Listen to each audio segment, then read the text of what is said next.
किराएदार बेटा। उठ जा नालायक, सुबह के 8 बजने को है। तुझे एग्जाम नहीं देना क्या? थोड़ी देर और सोने दीजिए ना पापा। तू उठता या फिर मैं तेरे ऊपर पानी फेंकूं? रोज गधों की तरह सोता रहता है। पेपर की कोई टेंशन ही नहीं है।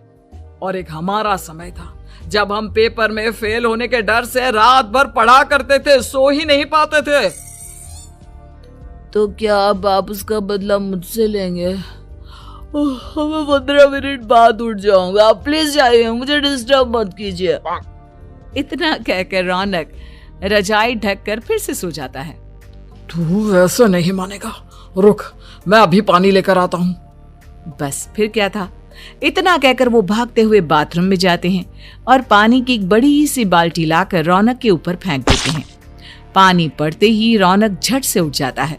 ये आपने क्या किया पापा? अब तो उठेगा नहीं तो यही करना पड़ेगा ना।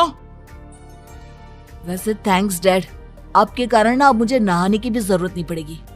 चलिए अब आप माँ से बोलकर मेरे कपड़े निकलवा दीजिए, तब तक मैं ब्रश कर लेता हूँ। वैसे कल ना आप एक काम और करना, नहलाने के साथ साथ मुझे ब्रश भी करवा देना। ये ब्रश करने में ना मुझे बहुत आलस आता है। रौनक की बातों से अरविंद का मुंह खुला का खुला रह जाता है। वो अपनी पत्नी कमला के पास जाता है और रौनक की हरकतों के बारे में बताता है, जिसे सुन उसकी पत्नी हंसने लगती है। तुम अपने बेटे को समझाने के बजाय हंस रही हो। रौनक बच्चा है, धीरे धीरे सुधर जाएगा। आप क्यों उसके पीछे पड़े रहते हो? अभी नहीं सुधरेगा तो कब सुधरेगा? 10वीं क्लास में है रौनक, वो अब कोई बच्चा नहीं रहा। अरविंद की इतना बोलते ही वहाँ रौनक भी आ जाता है। क्या डैड, मैंने आपको एक काम दिया था, वो भी नहीं हुआ आपसे। अरे क्या हुआ बेटा? माँ, मैंने डैड से बोला था कि वो आपको बोलकर मेरे स्कूल की यूनिफॉर्म निकाल दे, लेकिन मेरे पीछे पड़ने के अलावा इनसे एक काम ढंग से नहीं होता। देख रही हो कमला, देख रही हो अपने लाडले को? अरे आप चुप रहिए जी। चलो बेटा, मैं तुम्हें कपड़े निकाल कर दे देती हूँ। बस ऐसे ही साल पर साल बीतते जाते हैं, लेकिन रौनक के रवैये में कोई बदलाव नहीं आता। वो पहले से भी ज्यादा आलसी और पूरी तरह अपने माता पिता पर निर्भर हो जाता है। 2 साल बाद पता नहीं कहाँ गायब रहता है पूरे दिन। अब तक तो आ जाना चाहिए था। अरे आप इतनी फिक्र क्यों कर रहे हैं उसकी? दोस्तों के साथ खेल रहा होगा, आ जाएगा अभी। ये कोई टाइम है खेलने का? 10 बजने वाले हैं, इतनी रात में कौन खेलता है? कमला कुछ कहती उससे पहले ही रौनक वहाँ आ जाता है।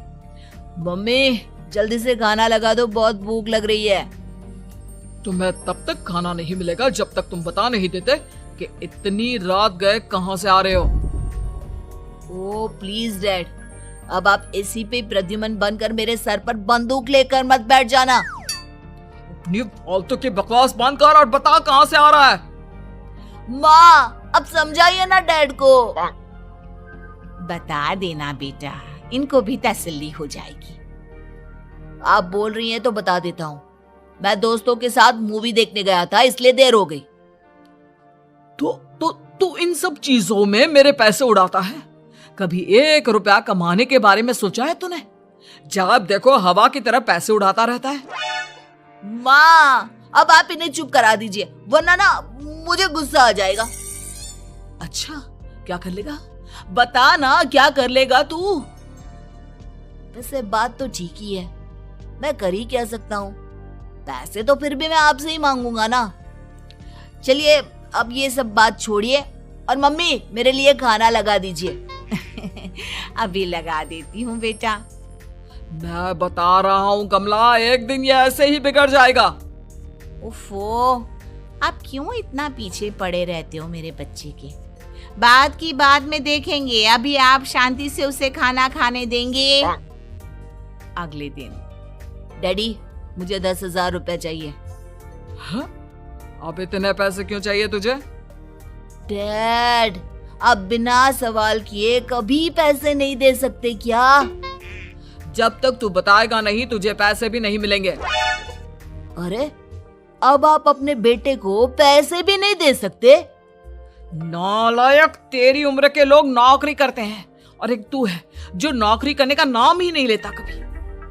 आप लोगों के होते हुए भला मैं नौकरी क्यों करूं? अरे हम कब तक पैसे देंगे तुझे? तुझे भी तो अपने पैरों पर खड़ा होना होगा ना।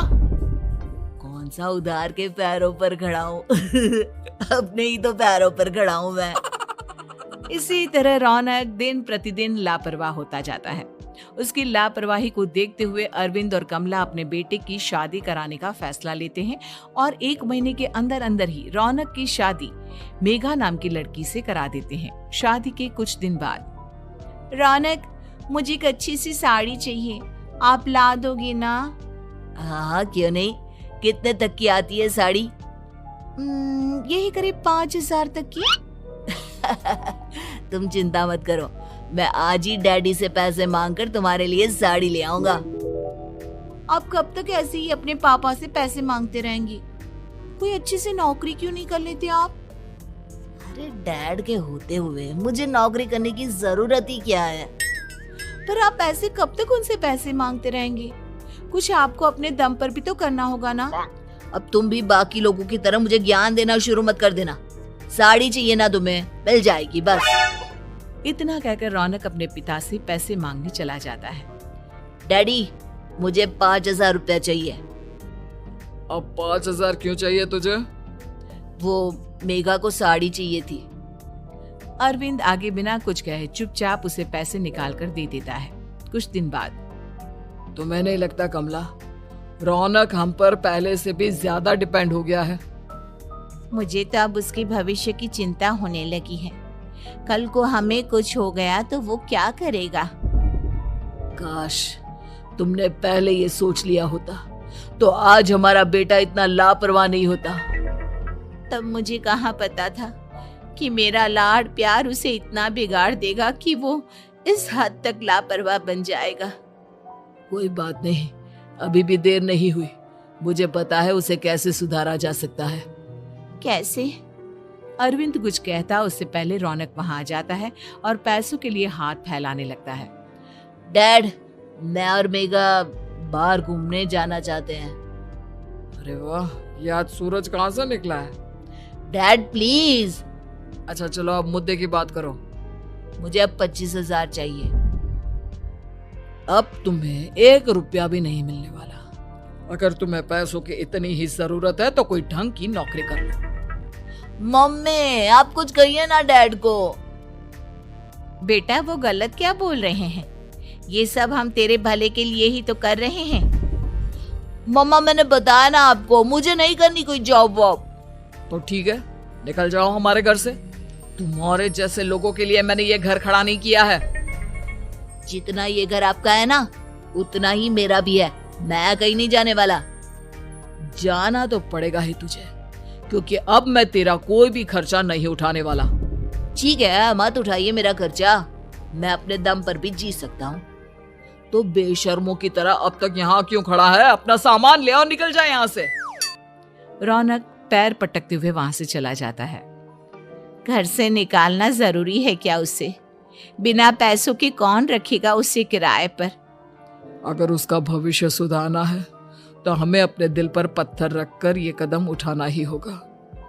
दोनों बात कर रहे होते हैं कि रौनक अपनी पत्नी के साथ एक बड़ा सा बैग लेकर घर से निकल जाता है, लेकिन घर से बाहर उसे कोई भी मुफ्त में अपने घर किराए पर नहीं रखता। अंत में थक हार कर वो फिर से अपने घर चला जाता है। क्या हुआ? थोड़ी देर पहले तो दहाड़ते हुए घर से निकला था, अब क्या हुआ? नहीं रखा ना किसी ने तुझे किराए पर? डैड प्लीज, मैं कुछ दिनों में कोई अच्छी सी नौकरी शुरू कर दूंगा। आप तब तक तो हमें रख लीजिए प्लीज। सुबह से रात हो चुकी है लेकिन कोई हमें रखने को राजी नहीं है। अब आप ही बताइए, इतनी रात को मैं मेघा को लेकर कहाँ जाऊंगा? ठीक है, बहू की वजह से मैं तुझे घर पर रख रहा हूँ, लेकिन तू इस घर में एक बेटे की नहीं बल्कि एक किराएदार की हैसियत से रहेगा। 3 महीने है तेरे पास। इन 3 महीनों के अंदर अंदर मुझे तेरी पहली तनख्वाह हाथ में चाहिए, समझ गया? पक्का डैड, इन 3 महीनों के अंदर अंदर तो कोई बढ़िया सी नौकरी ढूंढ ही लूंगा मैं। ऐसे ही धीरे धीरे समय बीतने लगता है और अरविंद के दिए 3 महीनों में से 2 महीने बीत चुके होते हैं। पापा जी ने हमें 3 महीने दिए थे, जिसमें से 2 महीने तो बीत चुके हैं। अब ये आखिरी महीना बचा है। अरे तुम चिंता मत करो, आज मेरा ना 2 जगह इंटरव्यू है, दोनों में से कहीं ना कहीं तो जॉब लग ही जाएगी। अच्छा, all the best. Raunak interview के लिए निकल जाता है, जिसके बाद शाम में रौनक घर आता है। कैसा गया इंटरव्यू? आपकी नौकरी लगी या नहीं? अरे पहले सांस तो ले लेने दो अच्छे से। बताइए ना, मुझसे तो जरा भी इंतजार नहीं हो रहा है। वो दरअसल बात यह है कि मेरी नौकरी तो लग चुकी है, लेकिन पैसे बहुत कम है। कितने पैसे हैं? 15,000। इतने में अरविंद और कमला मिठाई का डिब्बा लेकर आ जाते हैं। बधाई हो बेटा। हम जानते थे तेरी जॉब जरूर लगेगी। लेकिन मेरी सैलरी बहुत कम है मम्मा। कम है तो क्या हुआ, धीरे धीरे बढ़ जाएगी। हाँ बेटा, हम तो बस चाहते थे कि तू अपने पैरों पर खड़ा हो जाए। मतलब अब आप मुझे घर से नहीं निकालेंगे? नहीं, ये सब हमने तुझे जिम्मेदार इंसान बनाने के लिए किया था। Thank you mummy papa. अगर आप दोनों ऐसा नहीं करते तो मुझे कभी अपनी जिम्मेदारियों का एहसास तक नहीं होता। आज आपने मुझे सिखा दिया कि इंसान का अपने पैरों पर खड़ा होना भी जरूरी होता है। इतना कहकर रौनक झट से अपने माता पिता के गले लग जाता है और अपनी कमाई की पहली तनख्वाह वो अपने माता पिता के हाथ में सौंपता है। इस तरह रौनक एक गैर जिम्मेदार व्यक्ति से एक जिम्मेदार व्यक्ति बन जाता है।